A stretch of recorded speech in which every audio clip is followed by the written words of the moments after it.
About a year ago, something happened to my family and I that was, as my mother said to me each and every day at the time, a blessing in disguise. We had to be quickly evacuated from our house. Luckily enough, we had a place to stay at my aunt's house, about 10 minutes away. Actually, let me back up a bit.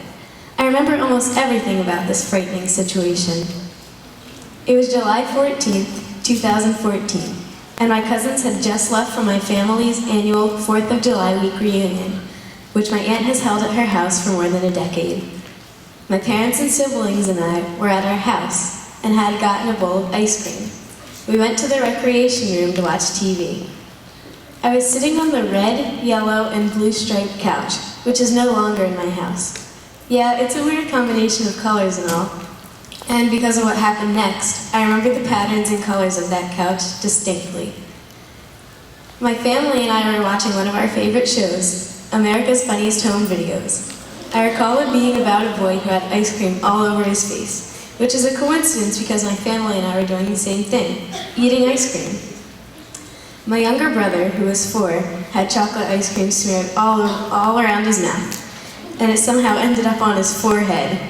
We were all just laughing away when all of a sudden the TV stopped. It just froze for a fraction of a second and then displayed all of those unusual lines of color. My father went up to it to try and fix it, and as he walked up, it blurted out a loud, obnoxious beep. Then it occurred to me that something wasn't right. At first, I thought it might have been an evil supernatural spirit, but then I heard it and felt it. Out of nowhere, it felt like my head twisted up, compressed, and exploded. Simultaneously, a loud whopping sound went in my right ear and out of my left. It felt like it was the end for me and my family. The windows blasted open and rain started to pour all over the rug.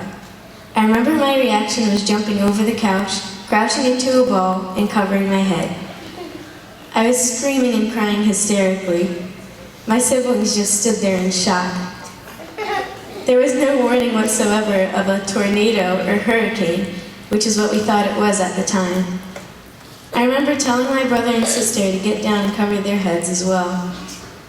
My parents and grandmother rushed to the windows to close them.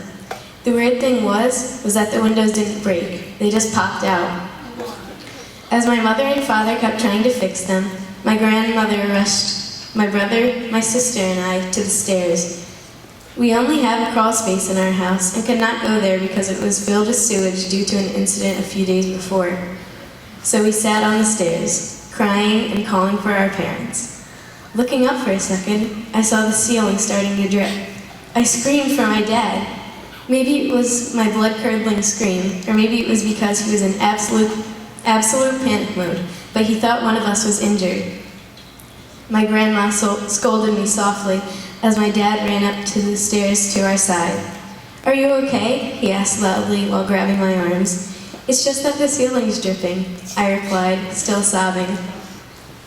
Our attic is one of those attics that has a string hanging down from the ceiling, and as you pull it, the collapsed stairs come down like a ladder. Well, after my dad realized the source of the dripping, he pulled that string to investigate. Can you guess what happened? If you guessed that a gallon of water dumped onto him, soaking his clothes, face, and the carpet beneath him, then you guessed correctly. My siblings thought it was funny, and so did I, but I knew that it was not the time for laughing. I watched my father climb up the stairs to the attic, and he asked his mom, my grandmother, to look. She then waved me over. I glanced up and a waterfall of tears ran down my face. It was scarily shocking seeing the night sky above my head, from the inside of my house. Intense bursts of rain fell on my face. Raindrops combined with teardrops, and I couldn't tell if I was crying or not. It was nearly impossible to tell the difference, considering the fact that rain is water and tears are water. I guessed that my face would be wet either way. My grandma brought all of the children downstairs to where my mom was. As she pulled us away, I could hear my father talking to our insurance company over the phone. Downstairs, my mother was also on the phone calling 911. When she got off, she told us to grab a few items that were important to us and put them in a bag. She also said that the first emergency responders would be at our house in less than 10 minutes. I ran up to my room in a panic. Not knowing what to do, I just opened up all the drawers in my dresser and shoved all my clothing into a suitcase. I was reluctant to be near the windows in my room, fearing they would also blow out and let the storm in. After throwing everything into the suitcase, I rushed back down the hall and then down the stairs. The blue and red lights flashed in the corner of my eye. The firefighters, police officers, and paramedics were all coming up to our doorstep. The police fled in like a herd of animals. Some stayed outside, though, to investigate the damage. The firemen and women put torches up to block the roads. Before I could even blink my eyes, paramedics were throwing questions left and right at all of us. My mother calmly spoke to them to tell them we were fine. My dad packed the cars with our suitcases while I grabbed my 2 cats and put them in their cages. After checking to make sure the locks were tight, I took one cage and handed the other to my mother, and we were off. The windshield of our car was cracked right down the center. One of the large branches from the tall tree in our front yard had fallen on it. The firefighters removed the branch and then cleared the driveway of other large branches so we could evacuate more easily. Our basketball net, which was once on the back patio, was now in the middle of the 4-way intersection. As we left, I could see that first responders were still lurking in and around my house and the neighborhood.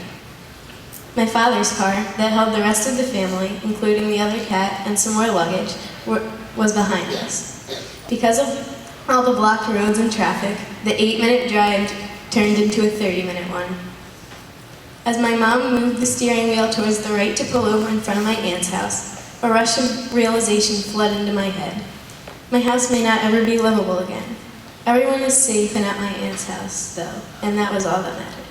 Except, I looked around, hoping to find my father's car pulling up behind my mother's, but nothing. Nothing but rain and moonlight. I was very scared, knowing that the rest of my family wasn't there. I grabbed my suitcase, as well as my mother's carry-on bag, and started up to the porch. My mother walked next to me with the cat. I lifted my hand up to knock at my aunt's door. Without any hesitation, my cousin ran up to it, opened it, and asked if we needed any help.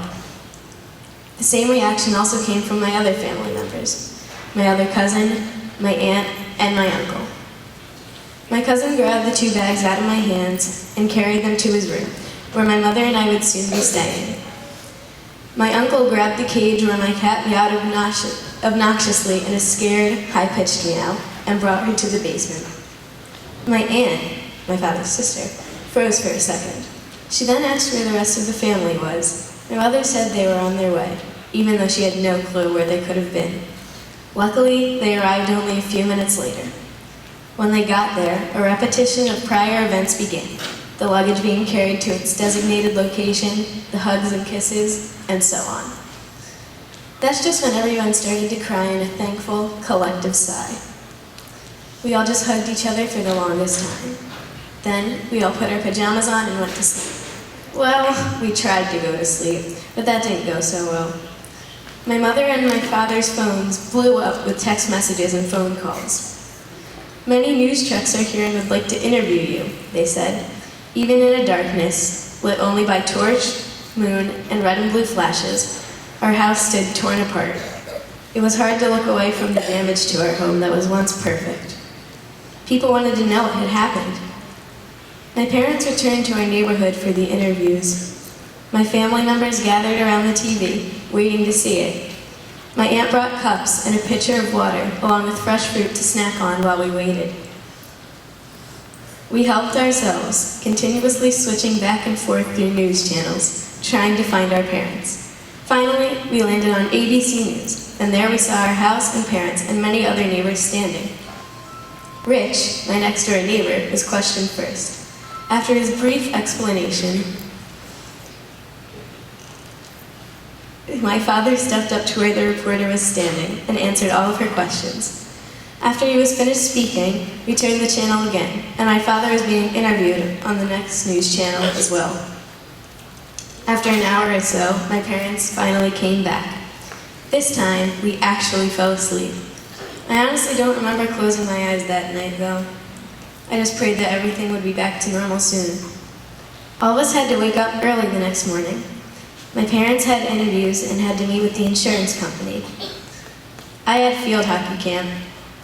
During the first day after the storm, the whole neighborhood got together to clean up. I was glad I had camp. It helped me take my mind off of what had just happened. When I returned from camp, the scenarios of the night before reoccurred once more. The cries, the hugs. Even a few strangers that didn't even live in the neighborhood were crying as they picked up debris.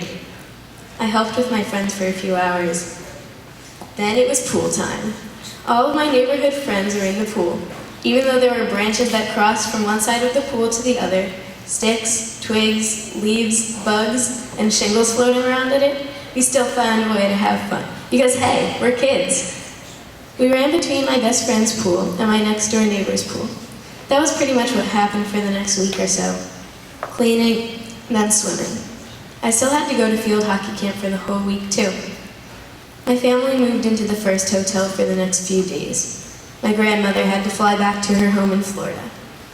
Little did we know that we would move to another hotel and stay there for 3 months. It may not seem like a long period of time, but trust me, it was.